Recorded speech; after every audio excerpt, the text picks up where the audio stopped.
Okay, we're live now, Chair, if you'd like to make a start. Thank you. Good afternoon, everybody. My name is Barry Cooper. I'm the Executive with Middlesbrough Council for Finance.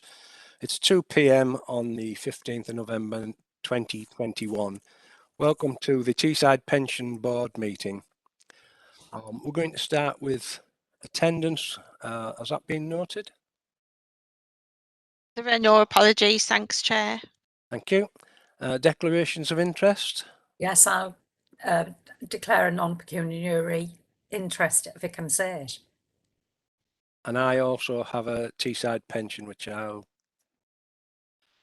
declare as an interest.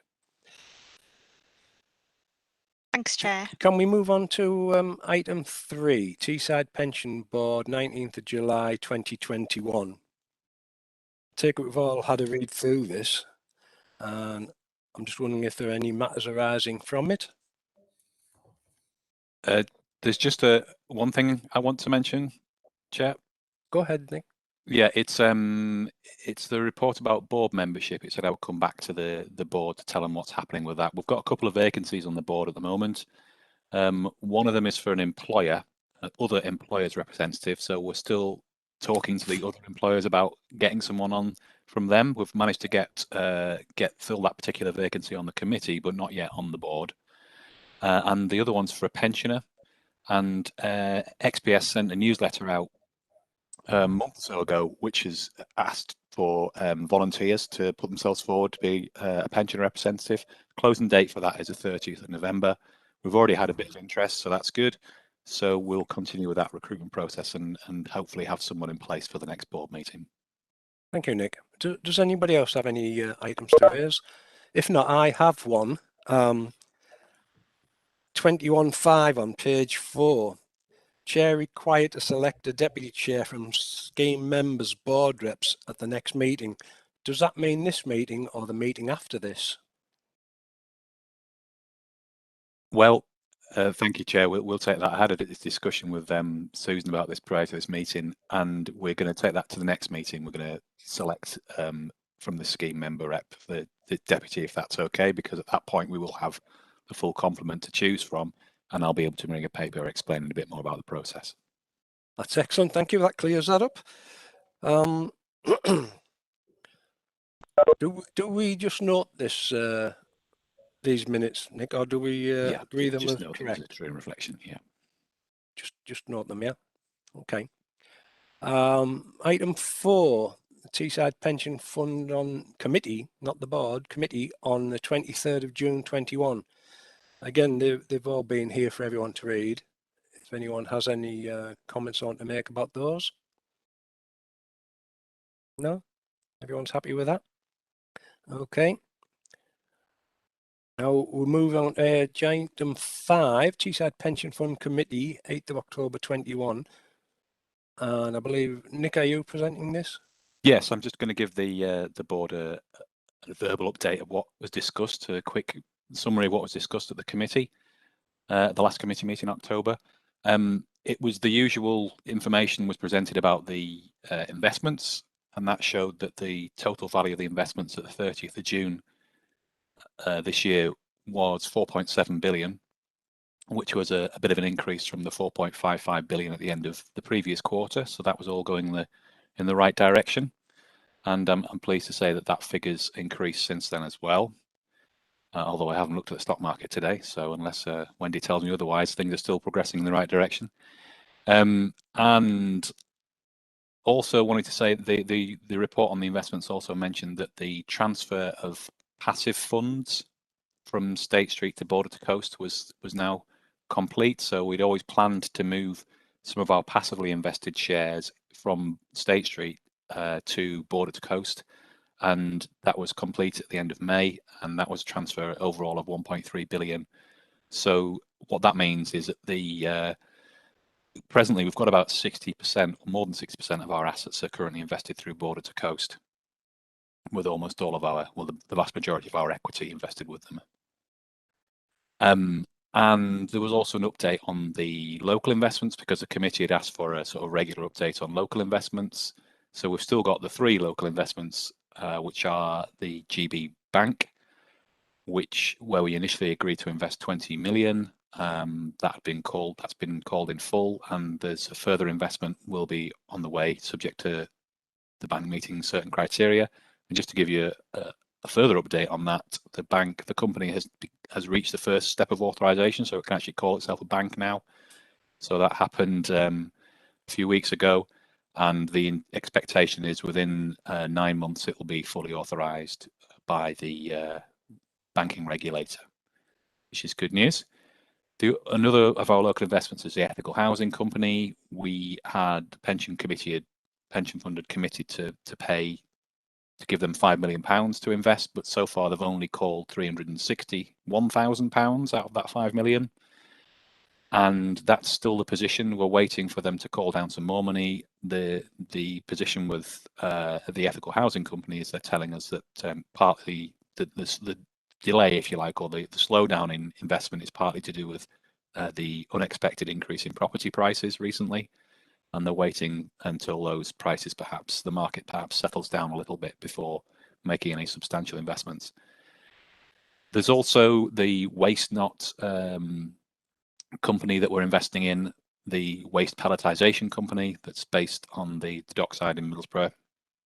And we're still waiting for that £10 million investment that we'd agreed to be called. We're expecting that to happen quite soon once the legal paperwork is sorted out. So other things that we spoke to the committee about of note, those usual reports from the external managers, so from State Street and from Border to Coast. And then quite a large part of the meeting was taken up with Border to Coast talking about their real estate proposal.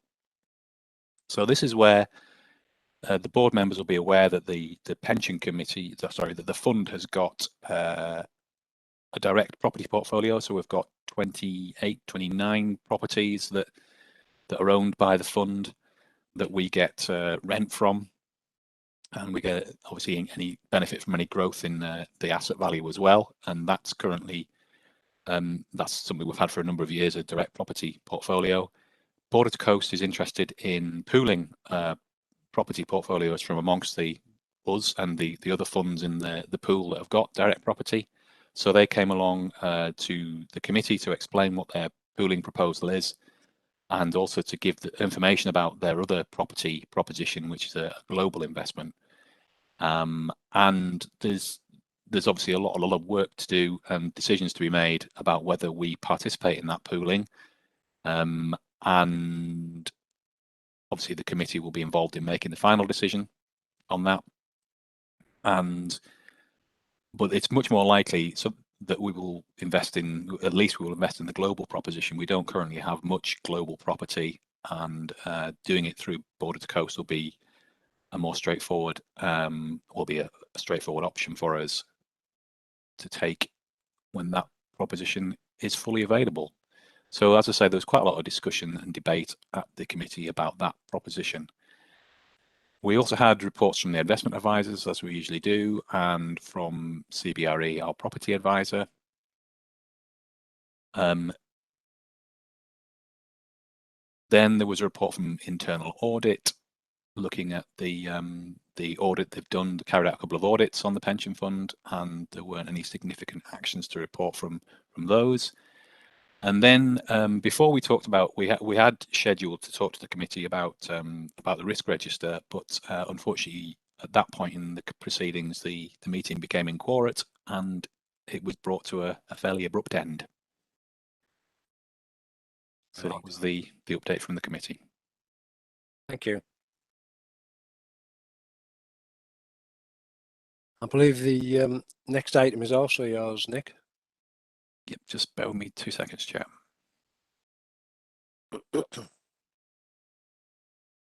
So this is item 6, yes, the update on current issues. Yes, please. This is just to provide members of the board with an update on issues affecting the pension fund locally or the local government pension scheme in general. And members are just asked to note the report.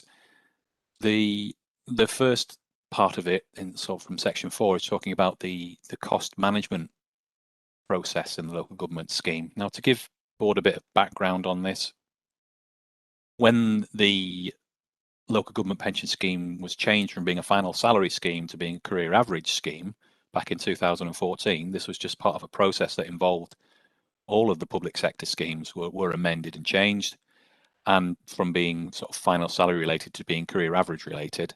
And when those changes were introduced, certain protections were put in place, and so certain safeguards were put in place really to try and make sure that the cost of providing pension schemes didn't increase significantly without that cost being controlled. And this is this cost management process that was introduced. And the idea was that the overall, in the case of the local government scheme, the target cost of the local government scheme would be 19.5% of pensionable pay. So between the employers and the employees, the target was that the cost of the scheme would be 19.5% of pay, and there'll be a check every time there's evaluation of the scheme to make sure that the overall cost of the scheme was within that, was close to that level. And the idea was if it exceeded that level, if the scheme was getting more expensive, there'd be an automatic mechanism to reduce benefits perhaps, or to increase contributions. And if the scheme was becoming cheaper, then there'd conversely be a mechanism to increase benefits or reduce contributions. And what wasn't expected really was that at the first time they did this, they carried out this exercise, this checking exercise, it was decided that the scheme was actually getting cheaper. So at that point, there were a whole range of proposals put in place to increase the benefits from the scheme. But they were never enacted. They weren't ever put into place because just around the same time, the government lost a court case, a High Court case in December 2018, known as the McLeod case, which had been brought by the members of the Judges Scheme and the Firefighters Pension Scheme. And they were arguing that the protections that were put in place when the new scheme was introduced for them were discriminatory, and because they were age discriminatory because they protected the older members, but they didn't protect the younger members. So because of that, because the government lost that case and it also lost the ability to appeal that case as well, the government confirmed that it would actually make changes to all of the public sector schemes to remove this discrimination, if you like, and to extend this protection that had been offered, to ensure that it didn't just protect the older members of the schemes. And as a consequence of that, the whole cost management process was put on hold. And because clearly what had happened now is that the scheme has suddenly become a bit more expensive. So it would not be sensible to increase benefits further. And all this, the point of this update really is to say that the Scheme Advisory Board has now said that this process is at an end now. They've reviewed the situation and they won't be increasing contributions because of this 2016 cost management issue. And they've drawn a line under it now, so they've announced that that's the end of it. So that's clearly good news for employers because they were potentially facing increases in contributions, but it's perhaps less good news for scheme members who might have seen increases in benefits in some areas. And I believe that's probably not the end of the litigation, because my understanding is that the firefighters scheme are going to take the government to court again about this issue. So watch this space. This will probably come back again. So that was that. The other point 5 is a linked issue, which is about the revised underpin. So basically, because of this, the government lost that particular court case. A statement was made earlier this year about how the local government scheme regulations are going to get changed to address that discrimination. So within our scheme, there is something called the underpin, which means that if you were in the old final salary scheme and you retire, there's a check made to make sure that your benefits, if you're old enough anyway, there's a check made to make sure your benefits wouldn't have been better under the final salary scheme. And if they were, then you get paid this underpin amount. And that currently only applies to those people that are old enough for it to apply to. But the intention is now to extend that underpin, and there's full details of it, or more details of it, in paragraph 5.2. I'm not going to read it all out, but it's much more of an issue for XPS, for the Pensions Administration team, because what it's going to mean is that they're going to have the information needed to calculate benefits on a final salary basis for a whole bunch of people that they've thought might only have to have career average going forwards. So the sort of information I mean is things like details of service histories, so changes to part-time hours and whether people went on maternity leave and things like that, all of a sudden become relevant and important for a new group of people so that we can carry out this test. So that means one of the first things XPS will have to do is collect all that information from employers and then build that into their systems to do this particular check.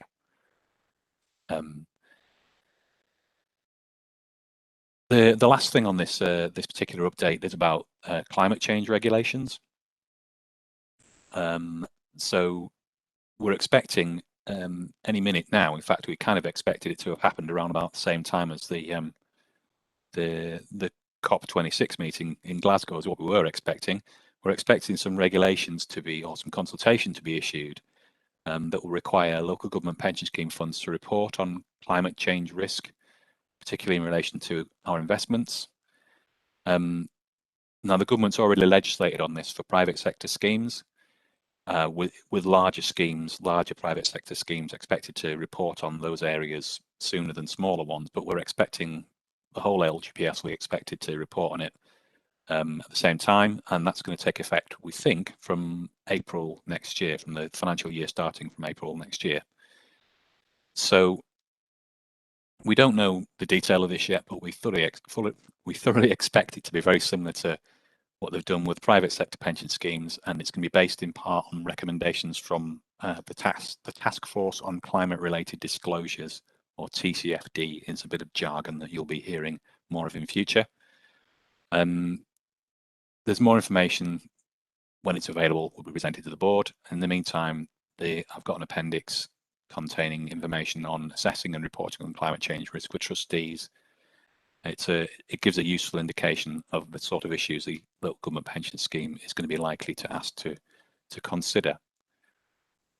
So that was the update, Chair. If anyone's got any questions, I'm quite happy to take them. I can't see any hands up anywhere. Oh, beg your pardon. I do see a hand up. Can Jackie? I just go? Yeah, thank you. Can I just go back to the McLeod decision? In terms of what XPS have got to do, will they be informing anybody that's affected, or what will happen? Well, and what I was going to ask as well is if you have taken, or if somebody's already taken their pension and then reduced hours and they're on a flexible pension scheme and now care, and they're on a care scheme, does it affect them? Very good questions, Jackie. I'm very glad I've got Paul Mudd here to correct me if I get this wrong. But my understanding is that this will be retrospective. So we haven't seen the regulations yet, but we're going to have to go back and look at people that have left already. So if that person you're talking about had left on a flexible retirement, then the bit of the benefit they've got that's retired, if you like, that they're claiming, there'd have to be an analysis to see whether they would have been benefited from this underpin, if you like.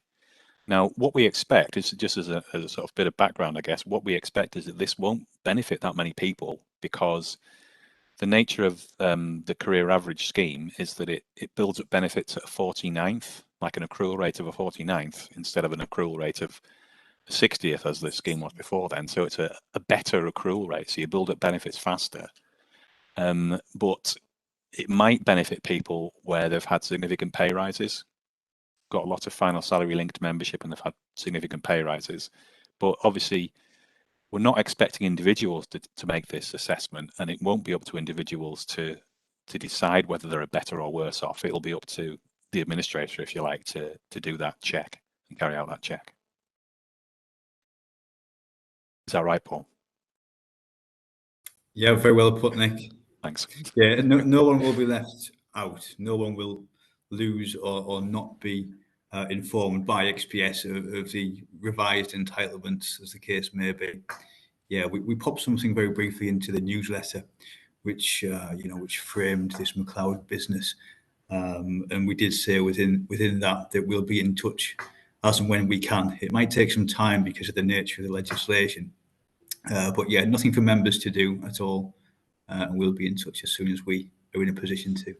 I mean, because there are a few people within our area that, you know, it could have affected the way in HR that it could affect. Or not, as the case may be, obviously, but yeah, I was just wondering because I'm sure they'll ask me. Thank you for that. Thank you. If there's no other questions, we'll move on to the next item. And again, this is Nick. Item 8, update on work plan items. Thank you, Chair. Just bear with me a second. I'm in the wrong place here, I think. I think we've missed one there, Yeah, Chair. Sorry, we're on item 7, the risk I've register missed- review. I do Sorry. apologise. Sorry, Nick, I put you on Thanks, the Chair. spot there. Thanks, Susan. We'll You. go to item 7, which I know is quite an in-depth report because I've seen all Yeah. the appendix. Thanks, Chair. Yeah, this report is one that a similar report would have gone to the committee if they hadn't become inquirate at the last meeting. This is one of the ones they missed off, but we'll take it to the next committee. This is to advise the board of an additional risk that's been added to the pension fund risk register, and to give members the opportunity to review the current risk register. So the actual risk that we've added is climate change. Members will be aware. We're not just doing this because it's topical. We're doing it because it's important. And when we're attempting to sort of document the various investment, funding, governance, administration, etc. risks, we had to take climate change into account as a serious risk because it's got potential wide-ranging impacts across all aspects of human society, including economies, trade, and the value of companies, and the value of all classes of financial assets. So we decided it was sensible to include it as a standalone risk. It had already been put into the funding strategy statement as a risk, and we've added it now as a separate risk on the risk register. I've got in paragraph 4.4 how we're describing climate change risk. I don't intend to read it out. And really, it's just to make members aware that we've included it, and also that we're going to be taking it much more. Well, we're going to have to be required to report more in more detailed manner about potential impact on our assets and our investments when the regulations are changed, as we expect they will be shortly, to require local government schemes to report on these types of risks. So that was very quickly what I was going to say about this particular climate change risk, and so I'm quite happy to answer any questions about that or about the full risk register, which has been included as an appendix. If you've got any questions about any of the risks on there, then please let me know. I can't see any hands going up, Nick. So if nobody has any questions, we can move on to item 8, update on work items.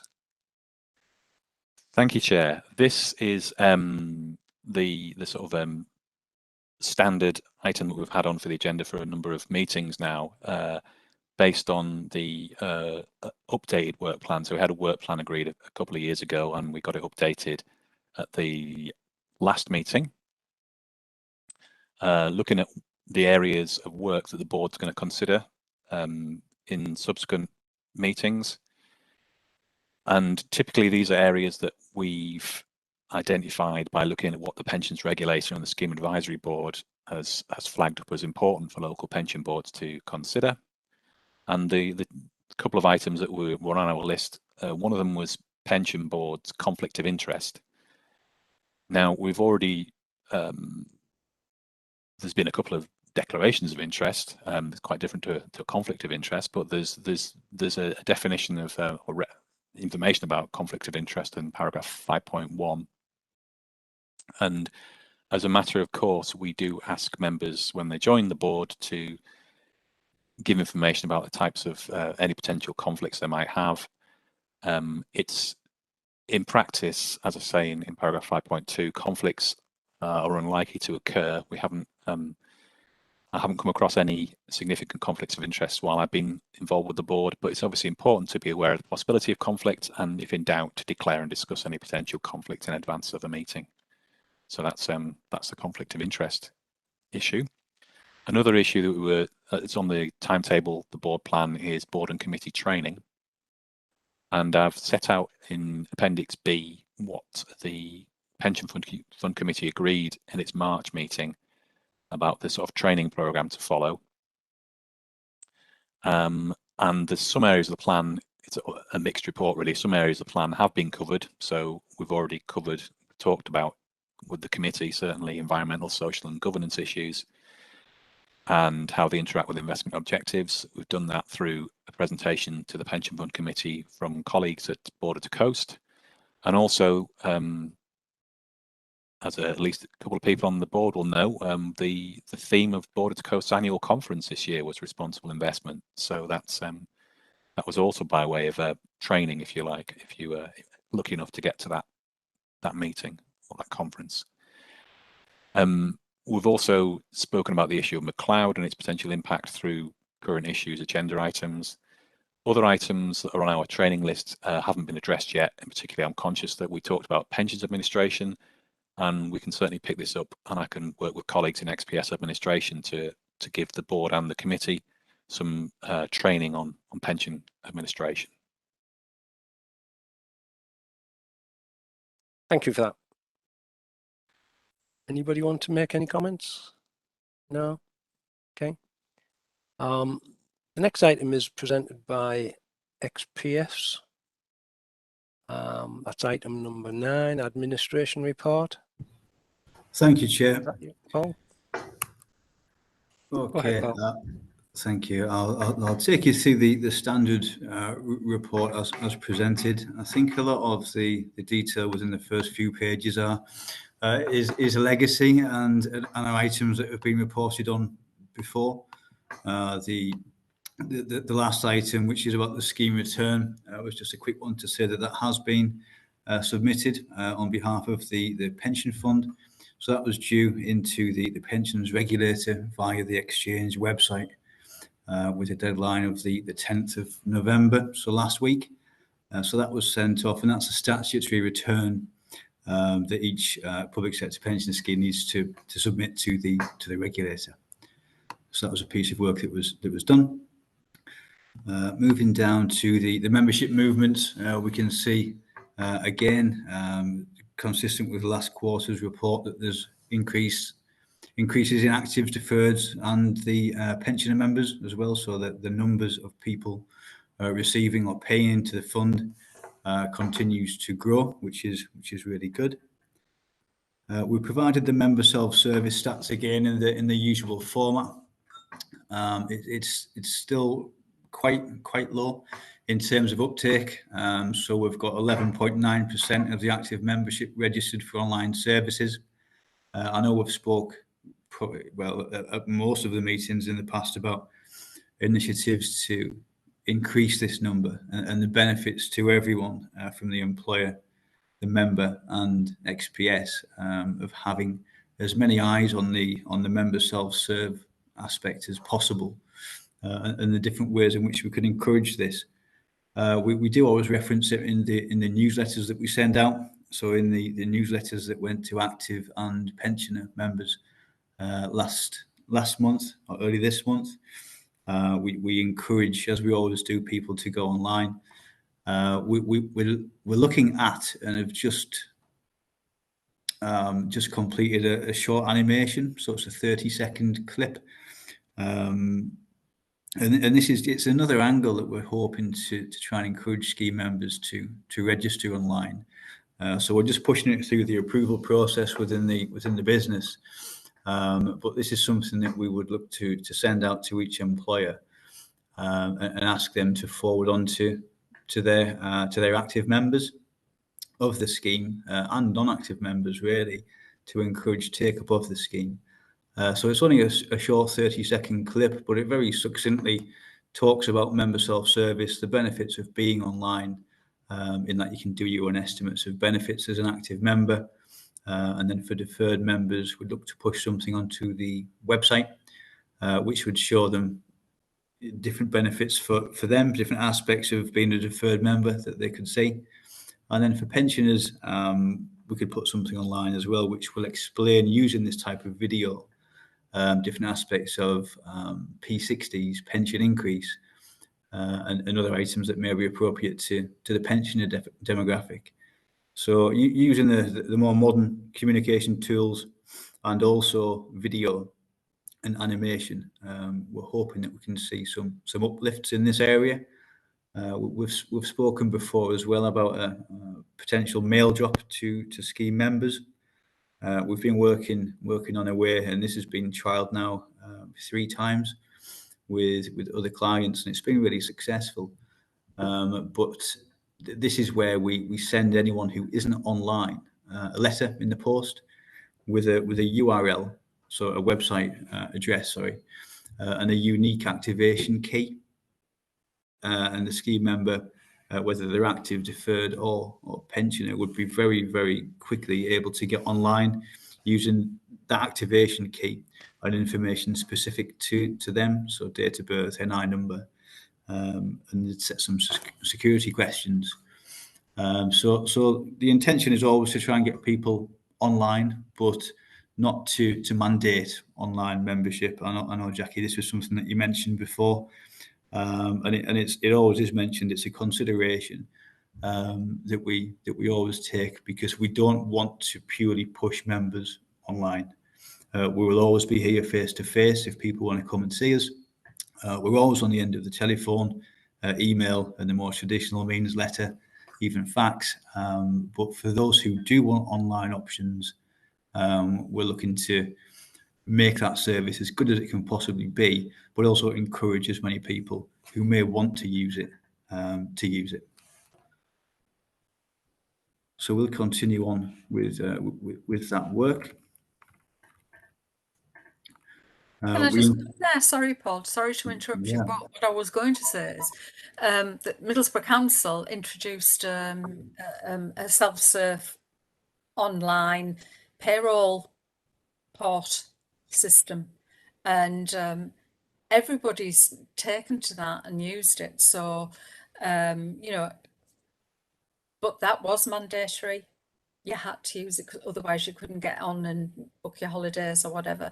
So, what I was going to say is, it is possibly, you know, something that you might consider in the future. Or is it actually they do? Yeah, I think I agree that there's potential that could happen. I think you could only really do it for, you know, for active people, if you were going to try and do that. But even still, we know of active members who don't want to go anywhere near a computer. You know, their role doesn't involve computers, and their life doesn't involve computers. You know, Nick talked about age discrimination earlier, and we would kind of hate to say active members, you're online, deferreds, pensioners, you have a choice. There seems to be a balance, and although I think we will get where the active members are the highest number in terms of take-up, I think we're going to have to maintain, and I'm more than happy to do so, that multi-channel of comms. But no, it's I know we were mandated for online services for, you know, within employment, but I think we need to offer that bit more as a service provider. Just to jump in there, Paul, I kind of agree with you. I come from an environmental background, refuse and area care. And we have a lot of members, you know, they don't know how to sort of use a phone, use a laptop or a computer. So I think it's a good point, really.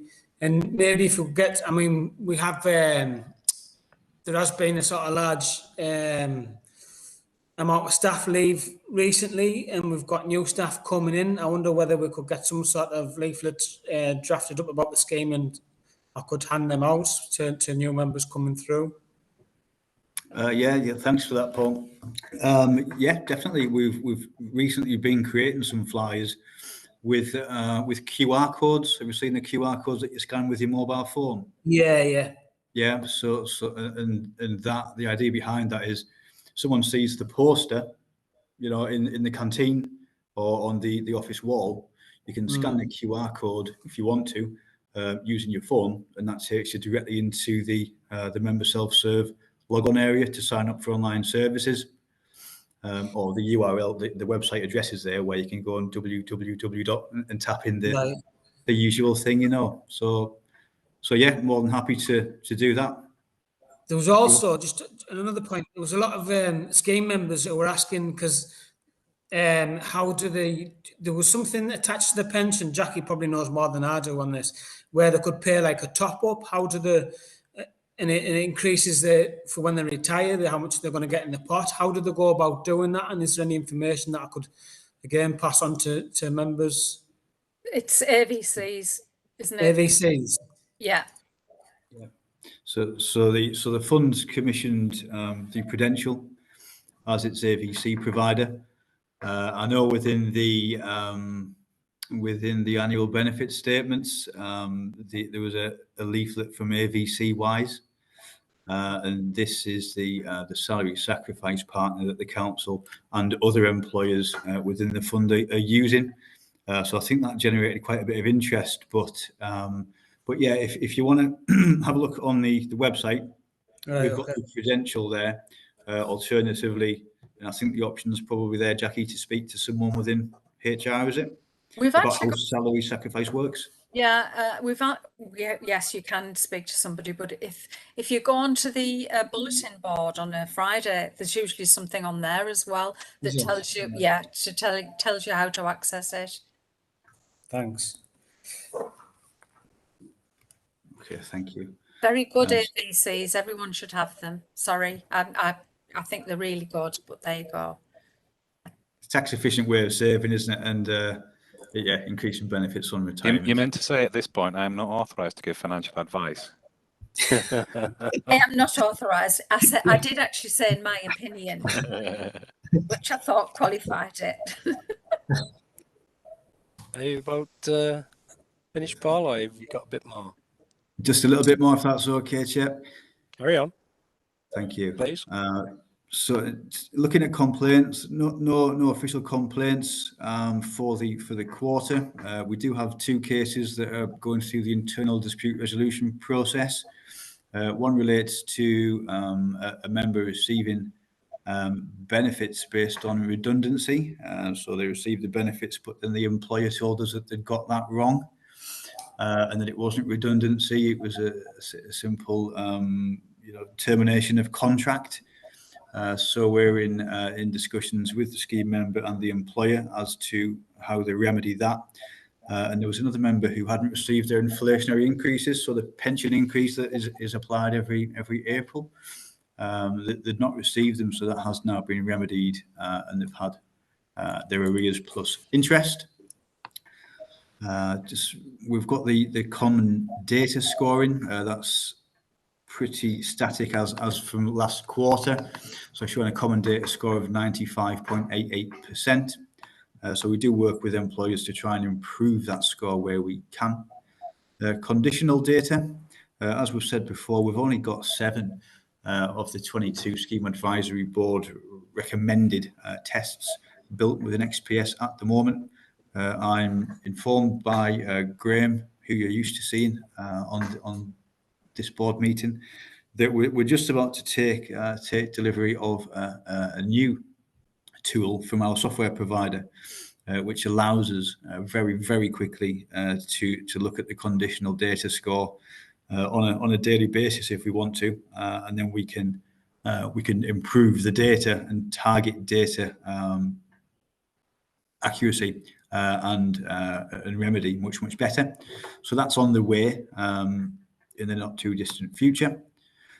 And then just to finalise, really, or finish off, the KPIs for the quarter, we're all at 100%, so a really strong performance on the KPIs. And within the last quarter, we've also completed the annual benefit statement project. So this is where we send an annual benefit statement to every active member in the pension fund. And we've also completed the pension savings statement exercise. And this is where we send out a statement to anyone whose pension accrual exceeds the HMRC permitted maximum.